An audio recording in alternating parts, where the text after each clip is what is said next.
చాలామంది ఎంఎన్‌సి కంపెనీస్‌లో వర్క్ చేస్తుంటారు. గూగుల్, అమెజాన్, మైక్రోసాఫ్ట్, ఒరాకిల్ ఇలాంటి కంపెనీస్‌లో వర్క్ చేసే ఎంప్లాయీస్‌కి వాళ్ళకు ఫారెన్ షేర్స్‌ని వాళ్ళకు ఈసాప్స్ అంటారు. ఈసాప్స్ అంటే ఎంప్లాయీస్ వర్క్ చేసిన దానికి ఆ కంపెనీ షేర్సే వాళ్ళకు బెనిఫిట్‌గా ఇస్తారు. సో, ఇప్పుడు ఇండియాలో ఉన్న కంపెనీస్‌కి ఇండియన్ షేర్స్ ఇస్తారు. కానీ ఇవి ఫారెన్ కంపెనీస్ కాబట్టి వాళ్ళకి ఫారెన్ షేర్స్ అంటే యూఎస్ రిలేటెడ్ షేర్స్ వాళ్ళకి ట్రాన్స్‌ఫర్ చేస్తారు. సో, ఇలా ట్రాన్స్‌ఫర్ చేసినప్పుడు గవర్నమెంట్ ఏం చెప్తుందంటే ఫారెన్ షేర్స్ రిలేటెడ్ ఏదైతే ఇన్ఫర్మేషన్ మీ దగ్గర ఉందో, మీకు ఫారెన్ షేర్స్‌ని మీరు సేల్ చేసినా లేకపోతే మీ ఎంప్లాయర్ మీకు ట్రాన్స్‌ఫర్ చేసినా కూడా ఈ ఇన్ఫర్మేషన్ రిలేటెడ్ మన ఇన్‌కమ్ టాక్స్ రిటర్న్‌లో డిస్క్లోజ్ చేయాలి. ఒకవేళ అలా డిస్క్లోజ్ చేయకపోతే 10,00,000 వరకు పెనాల్టీ ఉంటుంది.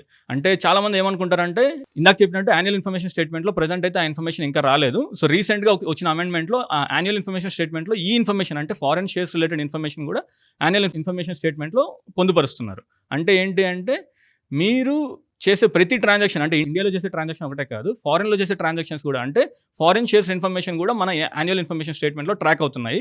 సో, జాగ్రత్తగా మన ఇన్‌కమ్ టాక్స్ రిటర్న్ ఫైల్ చేసేటప్పుడు ఫారెన్ షేర్స్ రిలేటెడ్ ఇన్ఫర్మేషన్ కూడా మనం సేల్ చేసినా చేయకపోయినా మనం ఫారెన్‌లో షేర్స్ ఉన్నాయి అంటే అది డిస్క్లోజ్ చేయాలి. చేయకపోతే 10,00,000 వరకు పెనాల్టీ పడుతుంది. సో, జాగ్రత్తగా గుర్తుపెట్టుకోండి. నాలుగో చేయకూడని మిస్టేక్ ఏంటి అంటే సో, మనం ఇన్‌కమ్ టాక్స్ రిటర్న్ ఫైల్ చేసినప్పుడు ఏదైనా మనకు రీఫండ్ వస్తుంది. అంటే మనం ఎక్సెస్ టాక్స్ పే చేసి ఉండొచ్చు. అంటే మన ఎంప్లాయర్ టీడీఎస్ ఎక్కువ కట్ చేసేస్తే మనం దాన్ని రీఫండ్ క్లెయిమ్ చేయొచ్చు. అంటే గవర్నమెంట్ మనకు రిటర్న్ ఇస్తుంది మన డబ్బులు.